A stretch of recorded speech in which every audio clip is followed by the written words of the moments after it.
Hello! Good day sa inyo lahat. Welcome back ulit dito sa aking channel, ArcTech TV. Sa video na to ay tutuloy ko ulit yung mga commands. Patuloy kong i-explore ang AutoCAD. At ngayon, babalikan ko yung mga hindi ko na-discuss noong una sa under home, dito sa draw. Itong mga nasa ilalim, mga additional icons na sa under ng draw. So, ang mga command dito ay itong S-Spline Fit, S-Spline CB, Control Vertices, Construction Line, Ray, Multiple Points, Divide, Measure, Region, Wipeout, 3D Polyline, Helix, Donut, and Rev Cloud. So 13 all in all under draw sa may arrow. So ang una yung spline fit. So kapag kinlik natin yan, spline, bali ang keyboard command niya ay spline. So click lang natin itong icon na ito. So ang nangyayari dyan ay dahil diretso, click lang yung press lang yung F8 para mag hindi diretso, ma-off yung ortho. So ito yung nagagawa ng S-Spline. Yan. So pwede natin i-adjust yan.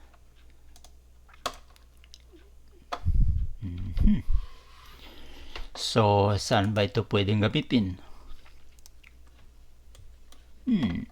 So ito ay pwedeng gamitin sa mga, let's say, may contour yung ating site or location ng pagtatayuan ng building. Makikita nyo ito karaniwan sa mga civil drawings na naka-indicate yung elevation ng line na yan, ng contour line. So let's say 0.5, ang interval niya ay 0.5, so 1 and 1.5 meter pataas.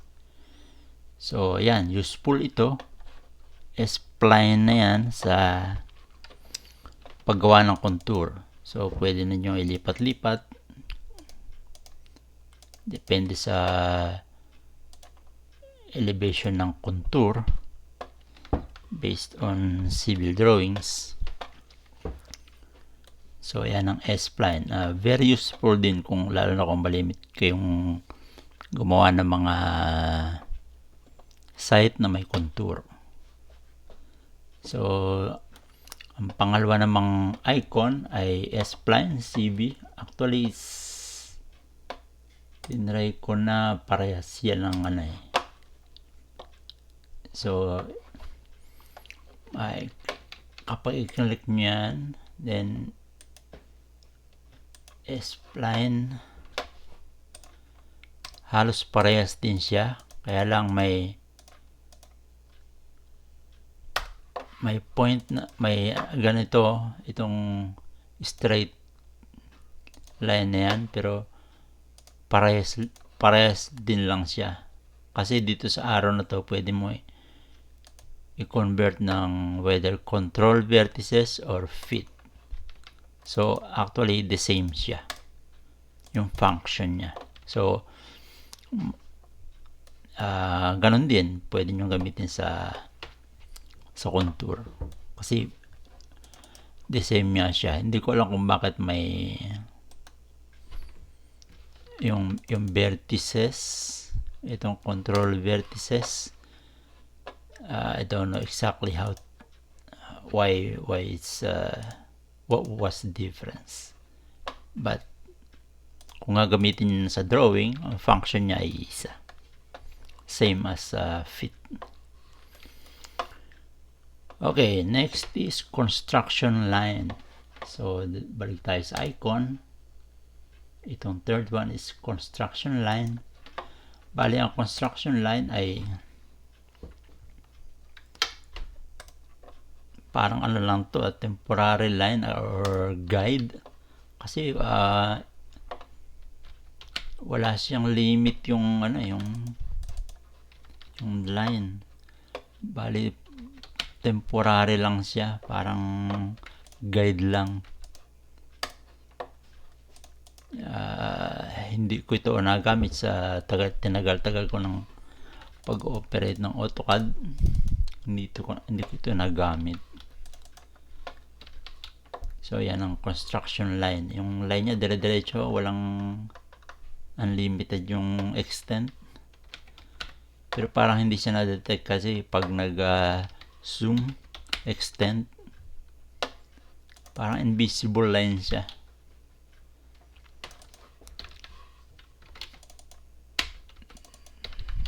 So i-erase natin yan. So yan ang construction line. Not very useful. Sunod naman ay ray. Bali ganun din siya, parang construction guide. So i-click natin draw, then ray. Ito lang, parang nagsisimula sa gitna pupunta sa isang direction, kaya ray siya, hindi siya continuous sa other side. May pinasisimulan siya, then isang direction siya. Pero unlimited rin yung line, see? Wala siyang extent. So parehas siya nung construction line and ray is the same. Ang panglima naman ay multiple points. So ito ay ano lang, mga points lang. So try natin. So yun, multiple points. So pag kinlik nyo yan, tapos nag-click kayo dito, ganun lang. Parang hindi rin very useful to. Hindi ko lang kung saan gagamitin ito. At hindi ko rin nagamit to sa aking matagal na paggamit ng AutoCAD. Number 6 naman ay divide. Ito na i-demonstrate ko na ito sa previous video. So i-click nyo lang yung bali yung line kung gusto nyo hatiin, depende sa dami. Let's say click natin yung divide, then click yung line kung gusto nyo hatiin sa, let's say 5 segments, 5. Then check natin yung dimension, 1931. So na-divide siya sa 5 equal parts. Pare-pare siya ng length. So yun ang divide. Ito useful ito sa mga kahit saan, like sa fence. Kung let's say lalayan nyo dito ng fence, gusto nyo yung location ng post, so divide lang. Oops, napupunta ako sa keyboard. Sanay kasi ako sa paggamit ng keyboard. So balik tayo dito, divide. So let's say this one, sabihin natin 6. So ayan, then check natin yung dimension. Ayan, kung sakaling gusto nyo madedetermine nyo kung masyadong malapit o masyadong malayo ang pagitan ng post sa ating in-indicate na division, kung ilang segments.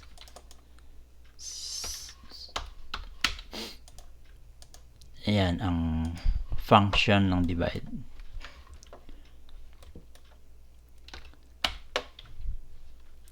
Sunod naman ay ang measure. So ganun din yung measure, parang divide rin, kaya lang ito eksakto yung sukat. So tingnan natin result. Click ng draw, then measure, then click yung object, then let's say specify length. I-specify nyo yung length, let's say 3 meters, 3,000. Yun. So sa length na yun, bali tatlong 3,000 or 3 meters. So sukatin natin age. So yan yung enter natin yung sukat nung nag-divide, nag-measure 3,000. So equal parts siya at may natirang balance na 653. So ganun din sa halimbawang gusto nyong,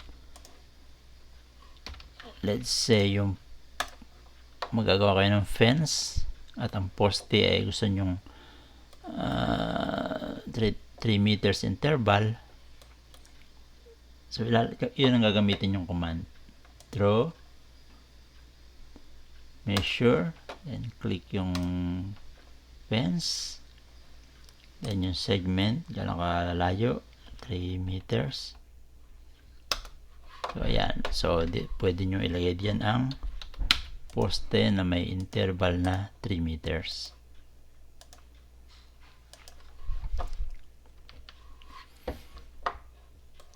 Meron din pala akong nagawang video, matagal na, yung ibang paraan ng ng measure. Pakihanap nyo na lang sa mga ginawa kong video before. Yung ginawa ko yata dati yung nakakurba yung i-measure. So pare-parehas yung length kahit naka-curve. Punta tayo sa next command or icon, yung region.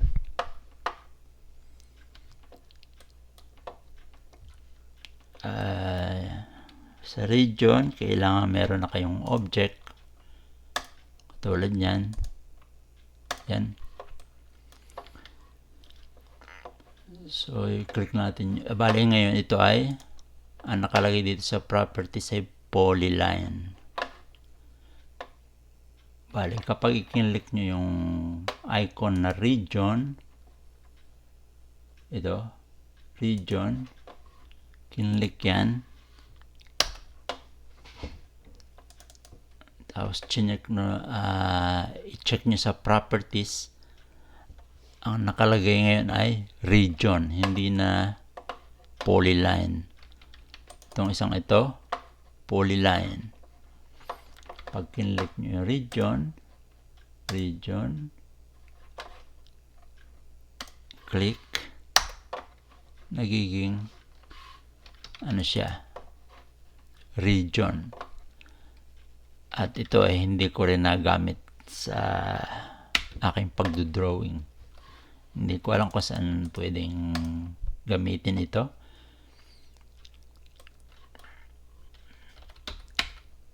Drawing pa tayo ng similar rectangle. So ito yung polyline. Ang kaibahan nito sa polyline, paggawa ng region, hindi siya natitrim. Pag region na siya, hindi siya natitrim. Unlike dito sa polyline, kung yung hindi converted sa region, natitrim siya. Pero pag i-convert na sa region, hindi na siya matrim. So, may command naman dito na hindi ko lang makita sa icon kung nasaan, pero yung subtract and add. So, ano natin? Gawin natin subtract. I-type nyo na lang yung subtract. So, click enter. Ito yung babawasan. Then, yun. Bale, naging ang shape niya ay ganyan na. Nabawas yung portion na to. At still a region. At as I have said, hindi ko nagagamit ito. Kahit minsan hindi ko nagamit sa pag-drawing yan. Hindi ko alam kung saan pwedeng gamitin yan. Next will be wipe out. So yung wipe out, ang gamit ng wipe out ay halimbawa meron kayong gustong temporarily hide the object. Sa trabaho ko meron kaming minsan plan na gustong itago yun nasa loob. Ang pinakikita lang ay ang labas or perimeter wall. So minsan ginagamit namin tong wipe out. Example, click natin yung wipe out. Itong icon na to, wipe out. Mag-create kayo ng line na ganito. Let's say yung mga paikot na ganyan. Ganyan, then enter. So yung mga nasa ilalim ng wipeout na yan ay hindi na visible. Pero pag i-move niya yung wipeout na yan, nandun pa rin yung mga objects or drawing. Pag ipinatong nyo dyan, nawawala. So yung nawa-wipe out pero temporarily invisible. So yan, useful yan. At nagamit ko yan sa aking pagtatrabaho. Kung may gusto kayong itago na object temporarily. Next is 3D polyline. Hindi ko i-discuss to. At saka itong helix. I-discuss ko ito kapag nakarating na tayo dun sa 3D.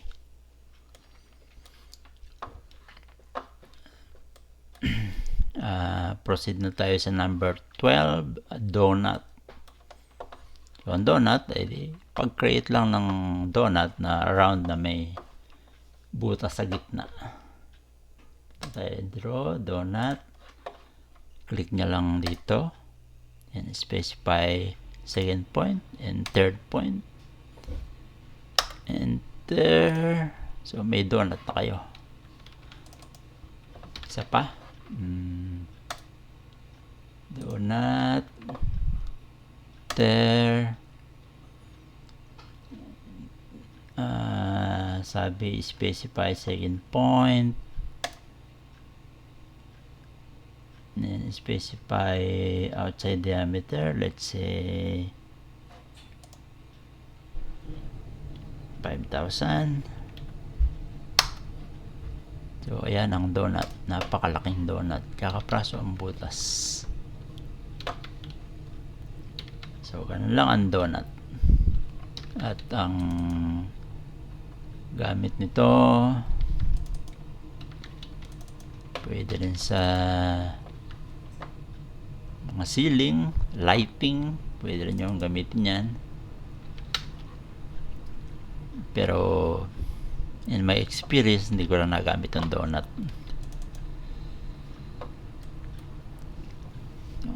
Next and last command na sa icon ay ang rev cloud. So, So, Rev Cloud is ibig sabihin revision cloud. Ginagamit ito. Ito ay gamit na gamit namin sa aming trabaho kapag nag-i-issue ng mga changes. Let's say may pagbabago sa drawing,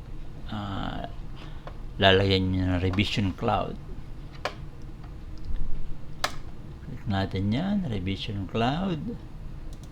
Mamimili kayo kung rectangle, bawa ito.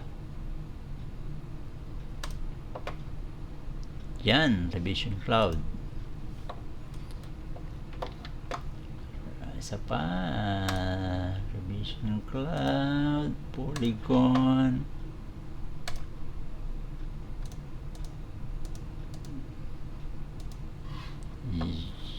Enter, yun. Isa pa, revision cloud, freehand,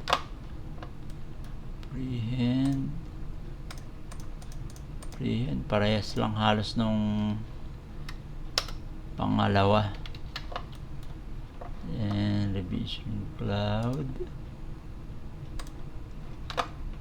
pwede nyo, may mga ano pala dito, mga option.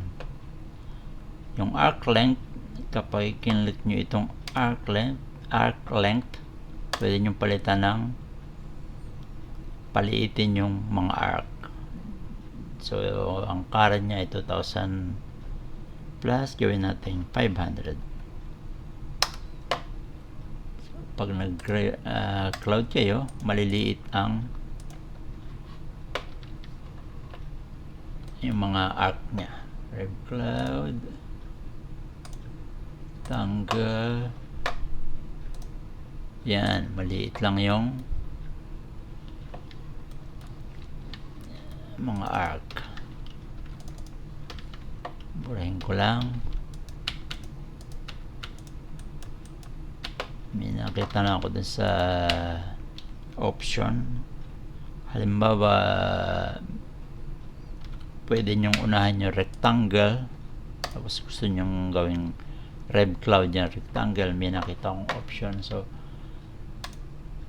draw rev cloud, rectangle, meron ditong object. So, pag kinlik nyo yung object, tapos kiklik nyo to, automatic na siya nagiging rev cloud na nako-convert sa rev cloud yung rectangle. So, yung mga ibang ano doon, check nyo na lang, paglaro-laroan lang yung mga option. Ganon din pala yung iba, pwede palang modify, yung style, say style, meron siyang calligraphy and normal. So let's say calligraphy,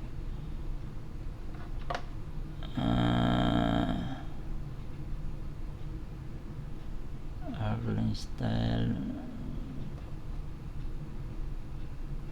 calligraphy, enter. Ito pala yung calligraphy. Ulit, draw,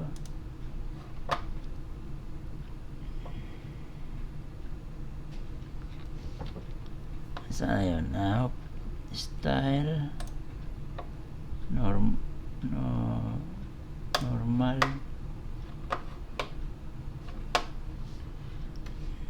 enter. Aba, ayaw.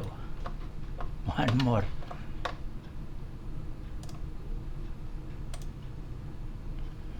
Tanggal, style,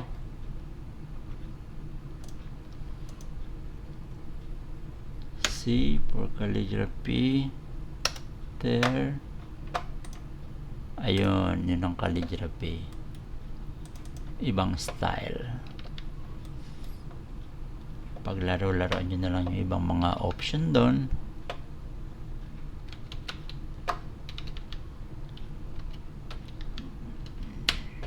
Yan. So, ayan. Natapos na natin i-explore almost all ng mga icons doon sa under home and draw.